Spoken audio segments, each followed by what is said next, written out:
Hey guys, welcome back to Clownfish TV. This is Kneon. I am here with Geeky Sparkles. Hello. And the Twitch CEO apologizes and claims that, hey, I failed. We failed. Twitch failed you, Emiru. We failed you. He only apologized again because she called out that what they said wasn't true. Yeah. So for those of you who don't know the whole situation, Emiru is a streamer, very popular streamer, and she went to TwitchCon, and she had a guy walk through the line, go up and grab her and smooch her, and Tried to. I don't think he did. But she's kind of like, what the hell is going on here? How did this happen? And there's been a huge brouhaha over it because she's like, yeah, they're kind of garbage. She had her own security. Said that, her security is the one who helped her. Her security and her manager got her backstage. Their people did nothing. They didn't even check on her. No, I 100% believe they need to fire Dan Clancy. I think this guy is a disaster. I think he's been letting guys like Hassan run amok, and the platform is just shit now. It really is. Twitch is like the worst platform there is as far as streaming video goes. And it doesn't make money. It doesn't make Amazon any money. And it's a liability at this point because you're going to get yourself sued. You're going to, and it's declining returns. Twitch has not turned a profit. That's my understanding since they bought it 10 years ago. And if you look at the numbers, it's coming from Twitch Tracker. They're bleeding out. Okay. Watch so time. If they've been dealing with this for 10 years and they haven't done anything about it, what I'm hearing is we needed a tax shelter. That could be. That's what I'm hearing. I'm hearing we needed a tax shelter or a place to offload debt. That's what I'm hearing. Because there's no companies going to keep something around for 10 years that is in decline and not do anything to fix it or offload it. Because you look at where Twitch was at leading up to, let's see here, in the 2018, 2019, 2020, it kind of peaked. 11 billion hours watched in 2019, 2020, 26 million visitors. But here you can see it's on the decline last 3 years now. 7.6 million unique channels streamed, 7.3 million distinct channels streamed. Viewers watched 21 billion hours. That was down from 22.4. And this year it's down to 20. And they're losing a couple million regular viewers every year. And over 3 years, they haven't done anything. Because you think they want, even if it was profitable, let's say, for argument's sake, it was, they're going to want more and more return on that. They're not going to be okay with just leaving it as is. Nobody holds on to something that's feeling that well without even trying to turn it around. It doesn't like they've done much to try to turn it around, unless they're using it as a smoke screen for something else. Yeah, and you can see, I mean, it was all up. Nothing stays up forever. And during the pandemic, especially, like people were watching a lot of content. The YouTube numbers were insane. The Twitch numbers were insane. Netflix, Disney Plus, all that. But there's definitely been a noticeable decline over at Twitch. And a lot of people complain the money is not there like it used to be. A lot of people going over to Kick. And Dan Clancy's a big reason why, in my opinion. Well, true story. Twitch actually came to us wanting you to do art videos back in the early days. Because you can see Twitch 2012, 2013. It would have been around here somewhere. And they were like, they want us to do drawing streams because they're trying to branch out from video games.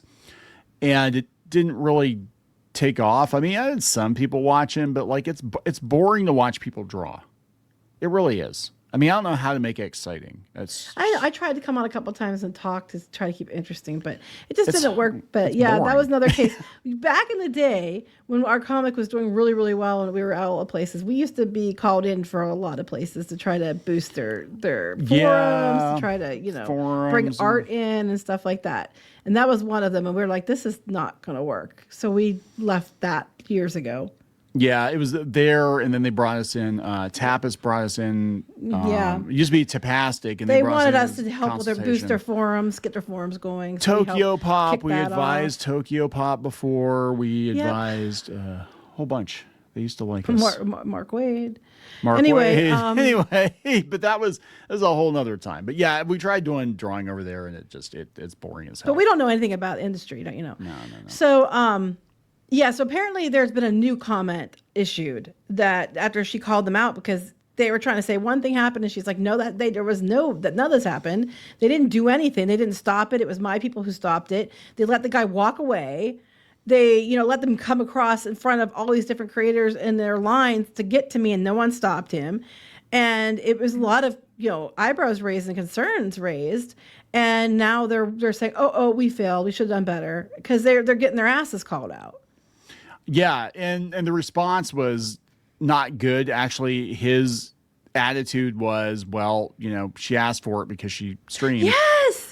That's what basically what he should said. have blocked her. And it's like, yeah, you block somebody online, that doesn't stop them from showing up at your event or showing up at your house, right? Yeah, I blocked this person I don't like in my hometown, but oh my gosh, everywhere I go, they're still in the stores where I am. I don't understand. Blocked them online. I don't understand. There's some. What if you could do that for real? What? Oh my God! My teacher. Why am she still in my class? There's a movie idea. If you block somebody, they get killed. So you block somebody, they just disappear. Somebody comes in a van, just takes them away, and you never have to deal with them again. And people will use it against each other. Like, oh my God, so-and-so got blocked. It's like, well, when was the last time you saw him? Well, last Thursday. Who blocked him? I don't know. He's just gone, man. And then that's it. You vanish if you've been blocked. It's just, that's the stupidest logic. That's not even logic. That's just stupidity. He's not living in the real world. He's just like, well, you blocked him. I don't understand how he showed up at the event. He also picked that girl up and have her flip over and dropped her on her head. So yeah, I think he's been dropped on his head a few times. All right, Emiru was taking photos with their fans when a man. So I love this. So Emiru, they do this all the time. Emiru, is getting doxxed and harassed and groped. Let's make sure we throw her real name in there. I know, right? Emiru, real name, Emily Beth Shunk. I'm like, that's not what I would have expected, but okay. Was taking photos with her fans when a man emerged from the crowd, grabbed her, and tried to kiss her without consent. The streamer's personal security team intervened and pushed the man away, but Twitch's security team didn't apprehend the man until hours later after they got called out. Well, yeah, they let him walk away. Yeah, and she talked about, we did a lot of people did videos on this, so you probably know the deal. She was in, it looked like a break room or an extra room at the convention, and she was venting for like an hour, and she's like, they didn't do shit. They didn't protect me. She said Twitch's statement that the man was caught immediately after the incident was a blatant lie and claimed that you can see him walk off and let him walk away. Yeah, he just walked away. And they just stood there and looked at him. And claimed that multiple Twitch security personnel in the vicinity did nothing to stop him. I'm taking it the guy that shoved him out of the way was her personal security. Yeah, but she apparently had a security person before that they got rid of because he detained somebody once by holding on to them for doing something, for stalking. So his job. Yeah. He did his job. Well, yeah, I remember, I think it was back in, I think it was like February or March, there was somebody that was following her and some other streamers around, and it was really creepy. And that's the problem too, when you're live streaming from places and you've got stalkers, they're in the vicinity. But yeah, I think she was walking around with a couple other streamers, if I remember correctly, and some guy came up and started harassing her there too. The incident sparked days of condemnation and debate in Twitch creator spaces as other streamers, especially women with aggressive male fans and stalkers. See also Keanu Reeves, who has several female stalkers. Mm-hmm. And one woman actually, he just had another stalker last week, I think. And before, there was some woman that showed up at his house and took all her clothes off and was hanging out in the swimming pool or something. I'm like, you're lucky he's a really nice guy. Because, Pokemon responded to Emiru's post, wishing her well, saying she hopes this pushes Twitch to finally take our concerns seriously. Yeah, well, it's your fault for streaming. Clancy, well, that's just it. You have both male and female streamers are going to face creepy weirdos. It does seem to be more towards women, though, if I'm being honest. But it impacts both, because I've talked about this, like that poor guy at that Romantasy convention, where he was literally physically sexually assaulted repeatedly, and then they even tried to put air tags on him to follow him home. And so it's not just one side or the other. Now, notice the difference here. This is the Independent. This isn't even a video game site. Deserto has it too, right? But that's a video game site. You would expect that. That convention, that got memory hold already. Nobody's talking about that. Because that's why I keep bringing it up, because I think it's unfair that the response to her being, what happened to her, which I'm not saying it should have happened, or I think she's well within her rights to have this response, and the response from everybody is correct in this situation, is getting attention and being treated one way, and that poor guy, it went memory hold, and no one's even talking about it now. And it's like, but it never should happen, and his was far, far worse. Yeah. Yeah, they were grabbing his junk and all that. They were literally touching him in his pants. So Clancy issued a statement this week acknowledging that Twitch failed both in allowing the incident to occur and in our response. Following that, days after the incident, Clancy drew criticism for a video interview he gave, claiming the challenge we face is a challenge in today's society. It's not limited to Twitch. It extends throughout our society. In the most recent statement, he apologized for his comments. That's not actually what pissed people off. What pissed people off was he basically implied that if you're a streamer, you kind of, it goes with the territory. Well, he implied that because she didn't block this, if she blocked this person would have left her alone, which is not what's going to happen. No. There are people out there that they could be blocked on every platform. You could have a restraining order against them, you can whatever. It doesn't stop them from showing up, right? I mean, that's like we were looking, this is like several years ago, we were looking at a house and there was some dispute over who owned this house. And we're like, we don't want to step into that situation. And the realtor was like, well, you're not going to have a problem because that would be breaking the law.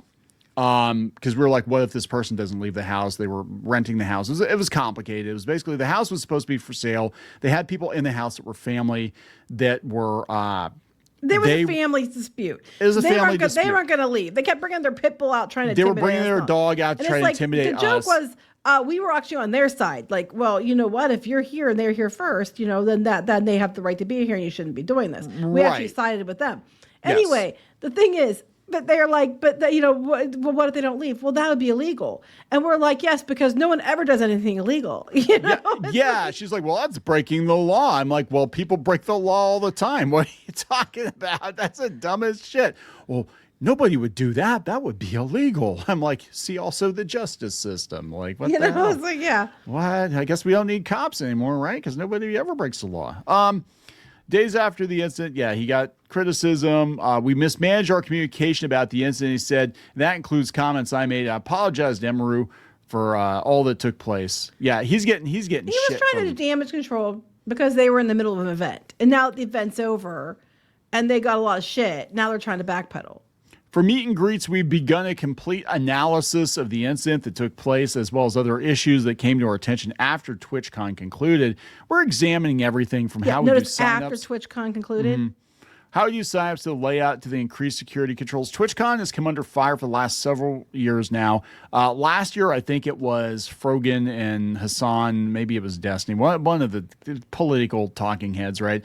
And they were making some really loaded comments, and advertisers pulled out because of it. I think the year before that, or maybe it was 2 years ago, they had a pregnant streamer.